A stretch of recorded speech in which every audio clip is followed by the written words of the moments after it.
Hey guys! Welcome back to my channel, and for today's video po ay kagaling ko lang po sa labas. So, na-explain ko sa inyo kung bakit hindi na ako nagko-cover ng songs.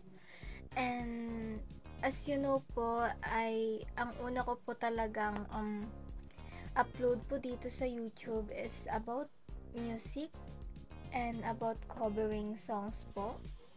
And nung una, yun po ang aking mga contents, and because of YouTube mga copyright, and dahil sa YouTube mga bagong policies, hindi na ako nag-upload ng aking mga cover songs. So ayun guys, ang dahilan kung bakit di ako nagko-cover ng aking mga cover songs, ganun. Kasi first guys, natatakot ako na ma-strict ng YouTube, kasi napaka-strict po talaga nila sa pag hanap ba na habang nagpa-process yung pag-upload mo sa YouTube or pag-upload ko sa YouTube, is alam talaga ng system nila kung yung ginagamit mong music or instrumental is parang dinownload mo lang ba kung saan, tapos in-apply mo sa yung video mo, and ayun na agad-agad na makaka-copyright ang nilagay mo. So yun guys, no, kapag kaya nga minsan nagtataka ako sa mga nagko-cover songs, ganyan. Di ko alam kung nakaka-copyright din ba sila or binibili ba nila yung instrumental na yun para maka-cover ng songs. And in my case po kasi, dina-download ko lang din naman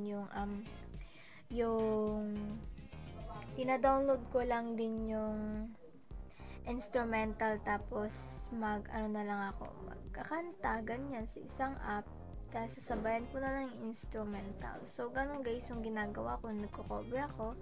And kapag nag-a-upload ako is, lalo na kapag nagpa-processing pa lang, may nagno-notif na sa akin na yung video in-upload ko is na copyright. So tapos meron pang license na nakalagay doon, di ba? So ang hirap guys mag-ano ng music dito sa YouTube. So kung kayo guys, kung kunyari magko-cover kayo ng songs, kung gusto nyo ay lang naman, no, express nyo yung talent nyo. Ewan ko, hindi ko alam kung paano matatanggal yung copyright na yan.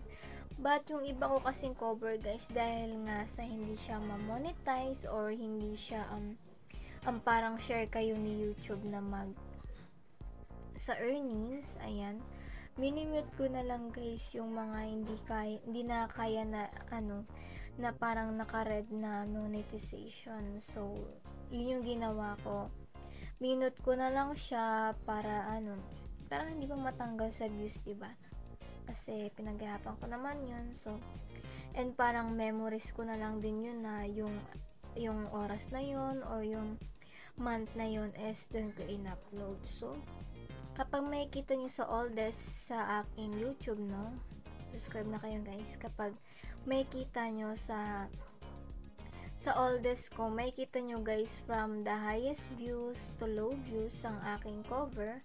And makikita nyo yun guys sa sa oldest basta oldest, diba, may latest, popular, tsaka oldest yun sa YouTube. Makikita nyo doon yung in-upload kong mga cover songs ko dati. So I admit naman guys, hindi ako magaling masyadong kumanta, but it's just my hobby na into sing. But because of dahil nga sa higpit ni YouTube, hindi na ako makapag-upload ng yung mga cover songs ko. So guys, share nyo din, no, kung bakit tinimigil din kayo or iba din yung dahilan nyo. Sa akin kasi ganun talaga yung yung tinadhana sa akin na ganito na lang, mag-vlog na lang ako,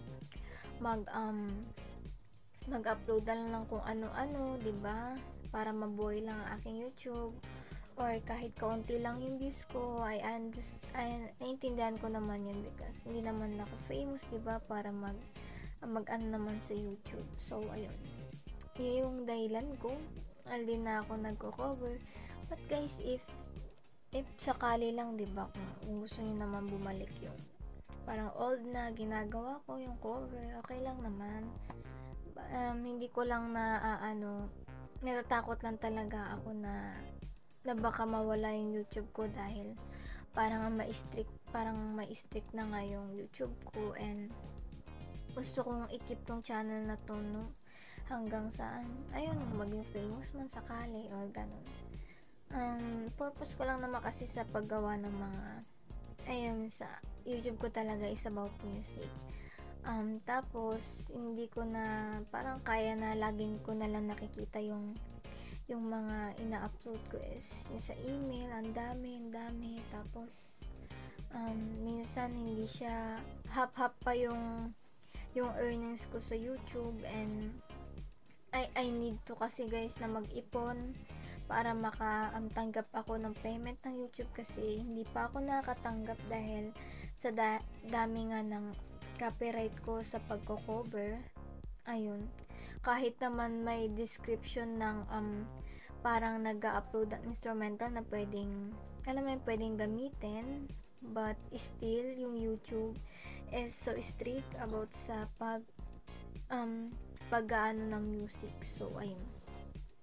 So, idadagdag ko lang guys, kapag sakali na gusto mo naman din na mag-cover ng songs, if you want to risk, kapag gusto mo talaga yung ginagawa mo, diba? So, okay lang. And, mas maganda guys kung marunong kayo mag-instrumental. Ayun. Kasi hindi ako marunong mag-gitara, hindi naman ako marunong sa mga,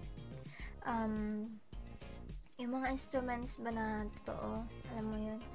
And gusto ko siyang pag-aralan, kaso kailangan ko munang gawin yung gusto ko, lalo na sa upcoming exam ko ngayon, and gusto ko muna mag-focus doon. So kapag ikaw nanonood, no, suggest ko sa'yo na lang na para hindi ka ma-copyright is mag-ano ka na lang, mag-learn ka na lang ng guitar, piano, basta yung mga instrument na kaya mong isabay sa pagkanta mo. So, ayun. Naisip ko din yung guys, paano kaya pa mag-ano na lang ang guitar? Kaso guys, it takes time naman, di ba, palagi kapag gusto mo matuto. And yun, yung problema ko, I don't have time, wala akong time doon. So, pinili ko na lang yung pagbablog, pinili ko na lang yung tutorial, pinili ko na lang sa anong ginagawa ko dito sa buhay ko, sa bahay or sa labas or sa mga aso ko, ayan, or sa mga naranasan ko. So dun ko na lang tinuon ng pansin yung oras ko para makapag-upload din sa aking YouTube channel para lang mabuhay lang baga. So ayun guys, yun lang guys yung dahilan ko kung bakit hindi na ako nag-upload ng aking cover songs, and sana natapos na itong video, no, kasi it's a serious matter naman. It's about naman sa aking channel. So ayun, it's about just vlog like this. So that's it guys, thank you for watching, and sana medyo siguro matutunan kayo or nalaman nyo na dahil ganyan hindi siya nag-change siya ng